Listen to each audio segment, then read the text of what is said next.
Planeta! Tingnan nyo naman itong nabili kong toothbrush dispenser na talaga namang swak na swak sa budget nyo. Sa sobrang ganda nga po neto ay talagang masasabi kong hindi ka magsisisi kapag binili mo ito. Halina't panoorin nyo nga po ako kung paano ko po ito ikakabit sa aming kusina. Bali may kasama na nga po yan na pandikit at nilagay ko na po yun sa likod niyang dispenser na yan. At syempre ito naman po yung para sa toothpaste. Pinunasan ko nga po muna yung tiles para walang alikabok at syempre make sure na talagang tuyong-tuyo kapag nilagay mo na yung dispenser. Sunod ko nga pong nilagay itong magsisilbing tagahawak ng aming relasyon. Charis, toothbrush pala. At syempre hindi naman matatawag na toothbrush dispenser to kung walang toothbrush, di ba? Ang taba ng utak. At nilagay ko na nga rin po itong may magagandang kulay na baso na bandang huli ay magiging shot glass din naman. Charis, uy, walang ganun.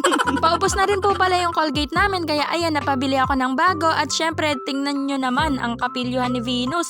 Nakita ko nga nabaliktad pala yung pagkakalagay ko. Dapat pala nasa taas yon yung tinuro ko na yon kasi doon ilalagay yung Colgate. At dahil wala pa naman po akong mailalagay dyan sa taas na yan ay naisipan ko pong bumili ng 6 na Sunsilk Green, 6 na Keratin Red at syempre Bioderm. Grabe naman itong si Venus, 4 na produkto agad sa isang video lang eh.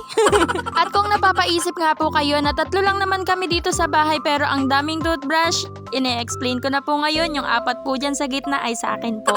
Nabinyagan na po namin yan ni Menching kaya basa yung mga baso. Ano pang hinihintay nyo? Check out na!